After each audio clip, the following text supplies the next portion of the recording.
When practicing to create value using drawing pencils or graphite, remember it's not actually lead because that's toxic, but graphite, it's helpful to arrange your drawing pencils from light to dark. So I have an HB, a 3B, a 5B, and a 6B.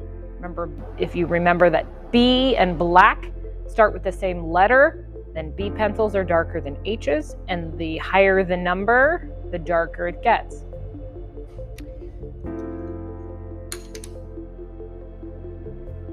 The first technique that we are going to look at is hatching. Hatching sounds a lot like hatchet. And a hatchet, chop, chop, chop, chop, chop down a tree, makes the same mark until the tree falls over.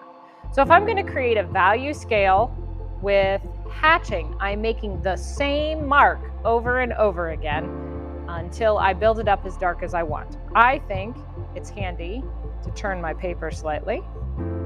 You can orient your paper however you want. So I'm going to start making these marks all the same direction, and build it up until it's dark as I want. Now notice that as I spread it out, it looks lighter. The other way to also continue to make it lighter is by switching pencils. So if I have not quite so soft,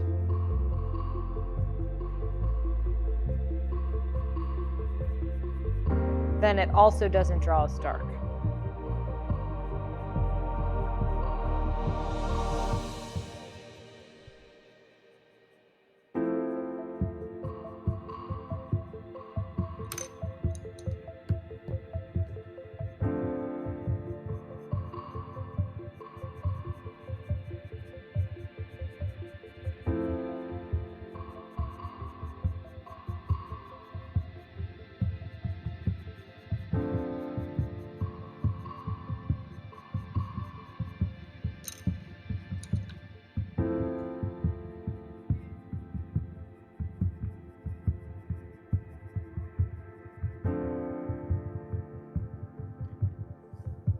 I've successfully created black multiple values to white by using the same mark over and over.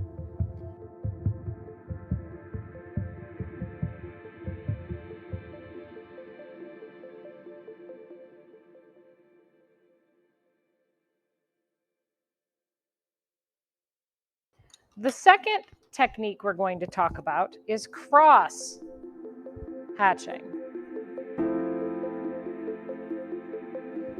Cross-hatching is just like it sounds. I'm going to make hatch marks, but they're going to go across each other.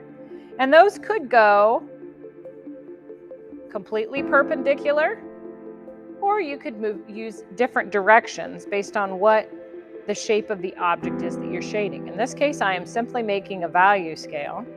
So I'm going to lay down that value and come back over top of it the other direction.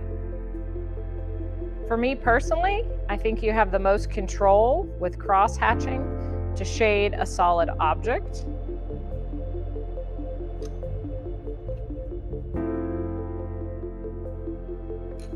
And once again, I've gone from black to white and created values in between by crossing my hatch marks over each other.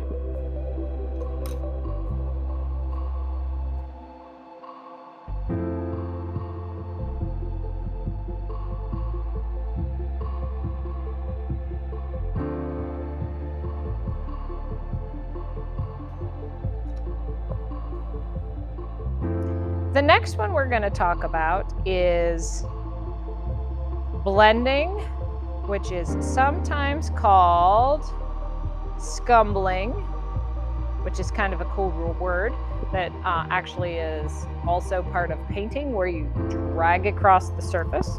So I'm going to just switch the way I hold my pencil so that I'm going to use the side of it instead of the tip.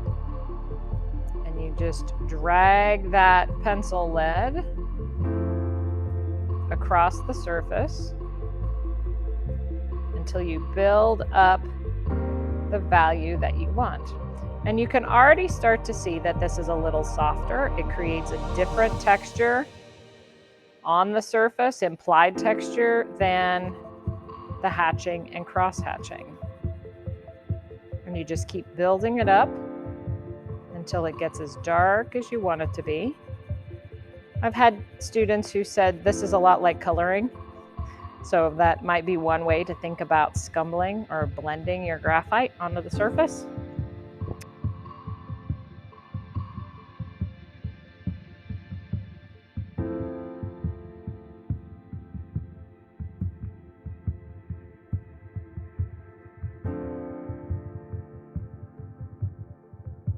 Next, we're going to discuss smudging. And smudging is just like it sounds. Smudging is when you lay some graphite onto the surface, and you can pretty much use anything you'd like. You can use your finger to smudge it around. You could use a tissue. I need more graphite because I want this to be a lot darker.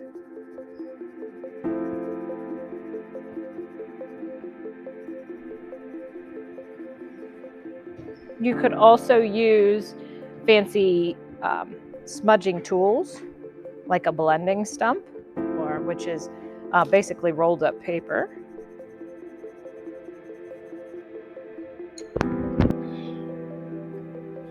So these are blending stumps, and this is a sandpaper block to clean it off, which we'll talk about in just a minute. But the way this works is that you smudge on the surface, and you can see that it's picking up the graphite. And so where that comes in handy is when I come over here, this almost works like a really gentle pencil to add your darks and lights. So you can also, might need to build up a little more graphite if you want it to be a little darker. Smudging is great if you're drawing soft things like bunnies and kittens and toilet paper. But no matter what you do, smudging is always going to look soft. So let's take just a little commercial break here to show you how to use the sandpaper block.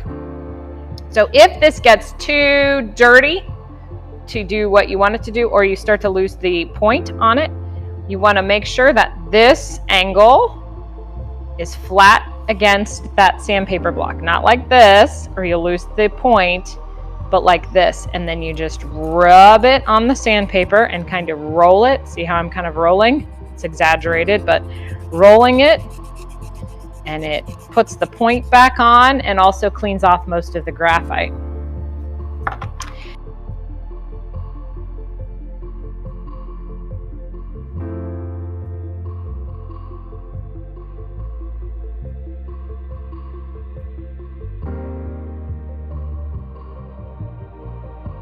The very final shading technique we're going to talk about is stippling.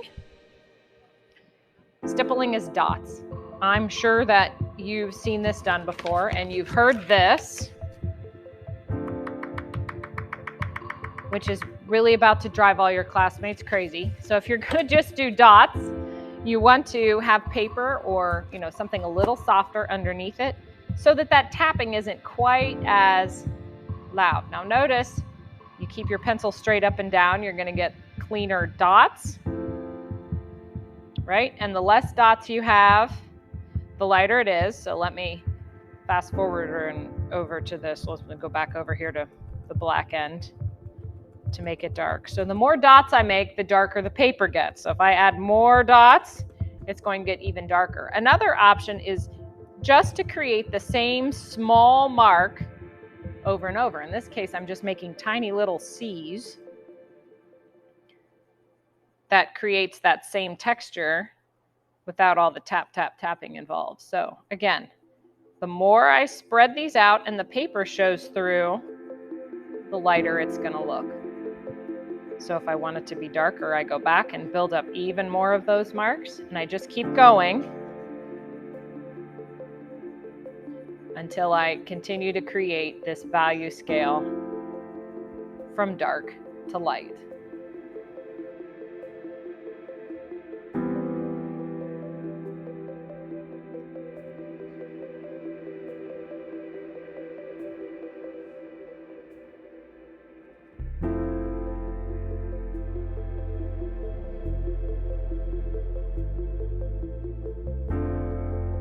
And that is 5 ways to create darks and lights, the technical term being value, with a graphite pencil. Hatching, all one direction. Cross-hatching, directions across each other. Scumbling, or blending, dragging the graphite across the surface. Smudging, literally smearing it, smudging it on the paper. And stippling, or the same very small mark over and over and over until you build up the value.